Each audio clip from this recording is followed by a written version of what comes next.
Hi friends, I hope आप सब लोग अच्छे हैं। आगे बढ़ते हैं हम। सेशन नंबर 7वां, छोटा सा सेशन है, छोटा सा क्लिप। मेनली मैं इस क्लिप में क्या चाहूँगा, मैं चाहूँगा कि अपनी बुक्स निकाल लीजिए, कि मैं आपको एक बार चीज़ें टिक करवा लूँ, क्या क्या चीज़ें हमारी कंप्लीट हो गई और क्या क्या इररिलेवेंट चीज़ें जो आपको काटनी है। मैं पूरे एक्सप्लेनेशन बोर्ड पे आपको लिख के दे चुका हूँ। आप एक बार चाहूँगा मैं कि वो चीज़ें रीड कर लीजिए अपने मुंह से भी, अलग से भी। चलिए, तो ले लीजिए अपनी बुक्स और एक बार हम चेक कर लेते हैं कितना chapter has been done. Start.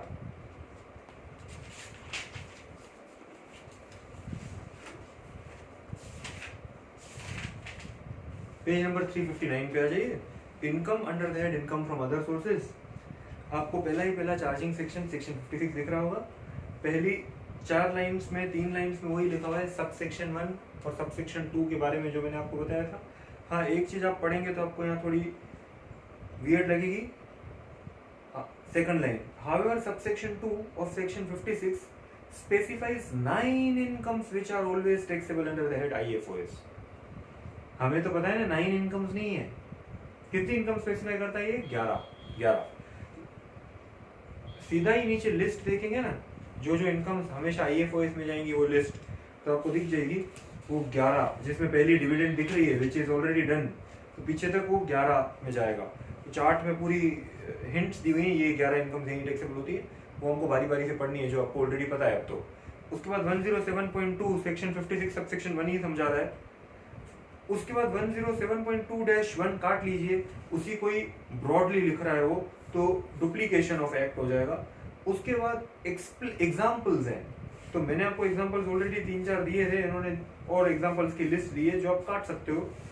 उसके बाद पैरा नंबर 108 गुड, मैं आपको ऑलरेडी पढ़ा चुका हूँ पीजीपीपी हेड के दौरान। Para number 108 relevance of method of accountancy.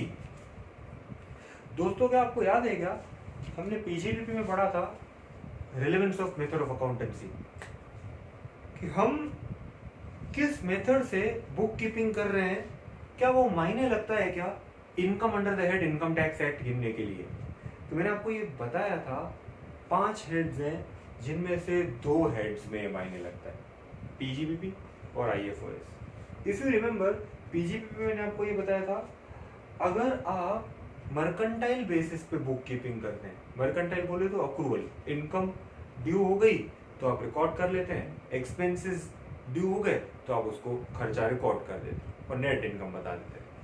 If book keeping has been carried out by following mercantile system, तो इनकम टैक्स एक्ट में भी वही लागू पड़ेगा, विच मीन्स इनकम जिस साल ड्यू होगी उसी साल आपको टैक्स भरना पड़ेगा, भले आपको मिली नहीं है, रिसीव नहीं हुई। एक्सपेंसेस जिस साल आपके सर पे चढ़ गए उसी साल उसका डिडक्शन मिलेगा, भले आपने वो खर्चे भरे ना हो। जबकि अगर आप बुक कीपिंग कैश बेसिस पे कर रहे हैं, कैश सिस्टम पे कर रहे हैं, तो आप अकाउंटिंग कैसे करते हैं? जब इनकम रिसीव हुई तब बुक्स को रिकॉर्ड करते हैं, खर्चा जब पे किया तब उसको डेबिट करते हैं, डिडक्ट करते हैं इनकम में से।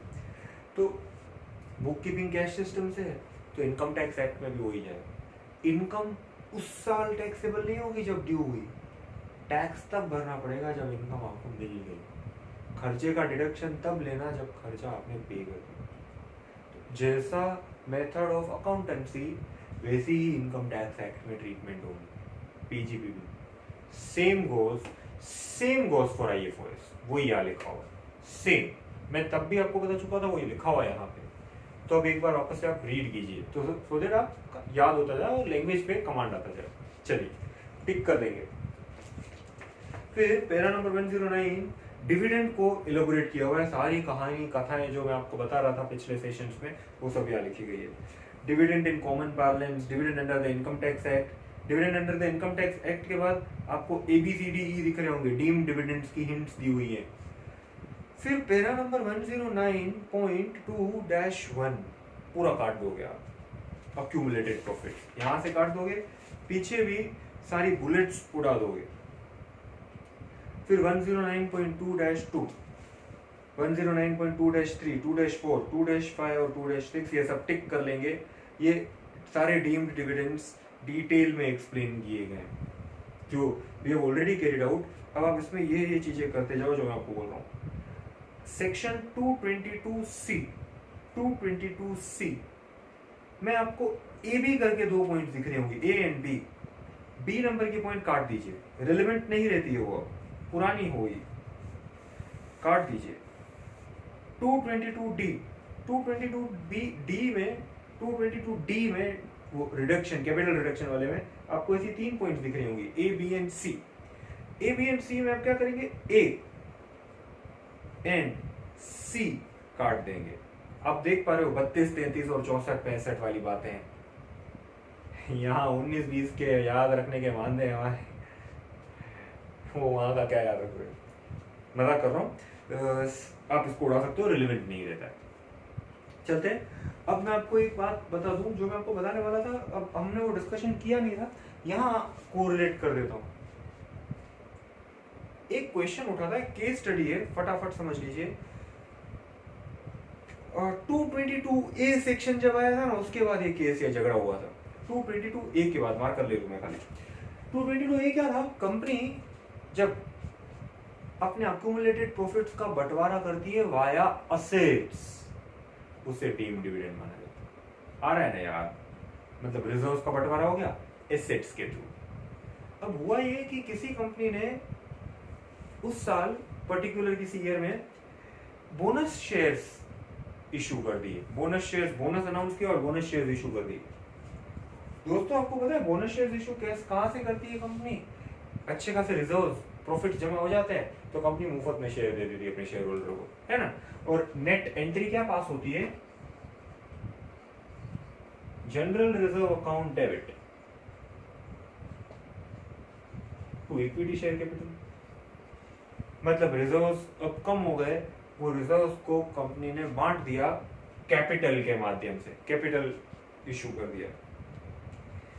कंपनी ने ये किया ना, तो सरकार आ गई, इनकम टैक्स डिपार्टमेंट आ गई, और इनकम टैक्स डिपार्टमेंट ने क्या कहा कि यार ये तो डीम्ड डिविडेंड हो गया और हम तुमसे टैक्स लेंगे। हमने पूछा कैसे, सरकार ने कहा तुमने अपने रिजर्व्स बांटे हैं, तो 222A ही बना था तब तक। तो 222A तो कहता है कि रिजर्व्स का बंटवारा हुआ तो भाई उसे डीम्ड डिविडेंड कहा जाएगा, तो ये डीम्ड डिविडेंड हुआ। आपने ये झगड़ा कोर्ट तक गया और कोर्ट में आपने डिफेंस रखा कि भाई ये डीम्ड डिविडेंड नहीं है, क्योंकि माना कि हमने बोनस शेयर्स दिए हैं हमारे इक्विटी शेयर होल्डर्स को, बोनस शेयर्स दिए हैं, माना कि हमने रिजर्व्स का बंटवारा कर दिया है। बट 222A तो कब अट्रैक्ट होता है, जब रिजर्व्स का बंटवारा हो वाया असेट्स, एसेट्स रिलीज हो कंपनी के, तब वो डिविडेंड माना जाता है। 222A तो बड़ा क्लियर है ना कि रिजर्व्स दिए बट एसेट्स के माध्यम से। यहां तो रिजर्व्स दिए बट एसेट्स के माध्यम से नहीं, कैपिटल के माध्यम से, कैपिटल इशू कर दिया, फ्री में शेयर दे दिए, तो कंपनी के एसेट्स रिलीज नहीं हुए, यहां तो कैपिटल बढ़ गया रिजर्व्स कम होके।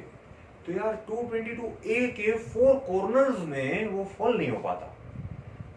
ये डिफेंस आपने रखा और आपको कोर्ट में केस जीत गए, आपकी बात मानी गई और बोला गया कि 222A के अंदर डिविडेंड, डीम्ड डिविडेंड तभी माना जाता है जब रिजर्व्स का बंटवारा हुआ हो और उसकी वजह से एसेट्स गए हो कंपनी से बाहर, तब डीम्ड डिविडेंड माना जाता है। यहाँ रिजर्व्स का तो बंटवारा हुआ है बट एसेट्स नहीं गए हैं, तो it won't be considered as deemed dividend. 222A के साथ इस केस को अटैच कर लीजिए, लिखा हुआ भी होगा आपके पास बुक्स में इसके साथ। तो यार ये केस आप जीत गए। बात बड़े और कुछ और केस हो और कहीं डिपार्टमेंट को नुकसान हो, उससे पहले उन्होंने क्या किया पता है, जैसे ही 222B बनाया ना, नया सेक्शन, तो उसमें तो कुछ भी लिखने की छूट मिल जाती है। तो ओरिजिनली 222B किसके लिए बनाया गया था, I hope you remember, borings. Company ने अपने रिजर्व्स को बांटा वाया लोन, रिजर्व्स को लोन में कन्वर्ट कर दिया, याद आ रहा है ना। तो accumulated profits, company debentures, deposit certificates issue कर रही है, तो up to the extent of accumulated profits वो डीम्ड डिविडेंड माने जाएंगे, बनाया गया उसके लिए। उसी के साथ एक और पॉइंट जोड़ दी थी, आपको याद है, कंपनी अपने प्रेफरेंस शेयर होल्डर्स को अगर बोनस देती है तो उसे भी हम डीम्ड डिविडेंड मानेंगे। डिपार्टमेंट ने मुंह की खाई थी कब? इक्विटी शेयर होल्डर्स को बोनस दिए थे तो मुंह की खाई, और माना गया कि ये डिविडेंड नहीं है, डिविडेंड नहीं है, डिविडेंड इनकम नहीं है, तो डिपार्टमेंट टैक्स नहीं ले पाए। प्रेफरेंस शेयर होल्डर्स के बारे में तो कोई चर्चा ही नहीं हुई कि इससे पहले कि मामला लाइमलाइट में आए और एसएससी केस जीत जाए, डिपार्टमेंट ने एक्ट में ही लिख दिया कि 222B तो ठीक है, लोन तो ठीक है, लोन के साथ साथ अगर प्रेफरेंस शेयर होल्डर्स को बोनस देते हो ना, हम उसे डीम डिविडेंड मानेंगे, चाहे तुम्हें अच्छा लगे। तो डीम हो गया, अब तो बात ही खत्म, आपको माननी पड़ेगी, अब कोई केस करने का स्कोप ही नहीं रहा। आपको याद होगा उस क्लिप में मैंने बोला था कि यार ये दूसरी पॉइंट क्यों जोड़ी है, उसका कारण है, अभी याद रख लो, लास्ट में आपको एक बार मैं बता दूंगा कि ये कहां से आउट ऑफ नोवेयर डिबेंचर्स के साथ ये बोनस टू प्रेफरेंस शेयर है, ये इसके लिए आई। तो ये 222B में आज के समय में इसके लिए पाई जाती है। आई होप दोस्तों आप समझे, अदरवाइज तो याद तो रखना ही है, थोड़ा ध्यान रखना ही है आपको इसको। चलिए अब आप गो थ्रू करेंगे, ये सब चीजें आपको मिल जाएंगी। आगे जाओगे तो कहाँ था, टिक कर लिया आपने, फिर 363 पे आएंगे ना तो 222E वो लोन वाला। उसके बाद आपको याद होगा मैंने कुछ इंपॉर्टेंट पॉइंट्स बताई थी, इंपॉर्टेंट पॉइंट्स, जिसमें से पहली सब्सटेंशियल इंटरेस्ट क्या होता है वो समझाया था। दूसरा मैंने आपको क्या समझाया था, याद है क्या दोस्तों? मैंने आपको ये समझाया था कंपनी का मेन बिजनेस ही मनी लेंडिंग का है, तो ये सेक्शन लागू नहीं होता। अगर आपको याद हो तो हमने ये भी बात करी थी। और तीसरी इंपॉर्टेंट पॉइंट मैंने बताई थी ऑफ सेटिंग वाली, सेट ऑफ। लोन देने के बाद पीछे से कंपनी जब डिविडेंड डिक्लेयर करती है, तो लोन दिया वो तो डिविडेंड माना, अब डिविडेंड डिक्लेयर किया तो वापस से डिविडेंड माना जाएगा। उस इंसान को जिसको लोन दिए उसके हिस्से का डिविडेंड कंपनी उसको फिर देती नहीं है, वो बोलती है तुम्हारे पास तो पैसा पड़ा ही है, ऊपर का कुछ बनता है तो ले लो। तो जितना अमाउंट सेट ऑफ किया गया उतना अमाउंट डिविडेंड नहीं माना जाता। तो नोट्स में वैसे तो 7 है, बट आपको याद कौन से रखने हैं, काम के कौन से हैं? वैसे 4th नंबर का नोट आपको याद रखना है, 5th नंबर का नोट आपको याद रखना है, और 6th नंबर का नोट आपको याद रखना है। बाकी आप एक बार रीड ओनली करके हमेशा के लिए काट सकते हैं, बातें हो चुकी है उसके बारे में। 7th तो पढ़ो ही नहीं, वो सीबीटीटी क्लेरिफिकेशन है, सिर्फ 6 नोट्स है, 6 में से 3 आपको याद रखने हैं। पहले दिन आप रीड ओनली कर लेना, मैं आपको बता चुका था, बट ऐसे रटने वाले नहीं है, लॉजिकल है। 7th आप काट दो। फिर 109.2-7 वाला पैरा आप काट सकते हो, यहां तक डिविडेंड के मायने से। और 109.3 में टैक्सेबिलिटी ऑफ डिविडेंड वाला कॉन्सेप्ट पूरा लिखा हुआ है, जो फ्लो चार्ट में ऑलरेडी आपके लिए बना चुका था। इफ यू वांट आप एक बार फिर गो थ्रू कर लीजिएगा इसको। गो थ्रू करने के बाद नीचे आपको 115BBDA भी दिख रहा है, तो ये दोनों पैरा टिक कर सकते हो आप। और उसके तुरंत बाद आपको सम दिख रहा है जो हमने करा था, राइट, याद है? तो यहां तक वी आर डन। एक बहुत इंपॉर्टेंट हिस्सा चैप्टर का डन। आई एक्सपेक्ट कि आप एक बार इसको रीड भी कर दीजिए। मैं ऐसा एक्सपेक्ट कर रहा हूं कि आपको समझ सब आ गया होगा, आपको याद भी रह गया होगा। एक बार रीड कर लीजिए सो दैट लैंग्वेज पे थोड़ा कमांड आ जाए। मैं अगली क्लिप में आ रहा हूं आपके पास गिफ्ट का कॉन्सेप्ट लेके। चलिए जल्दी मिलते हैं, थैंक यू।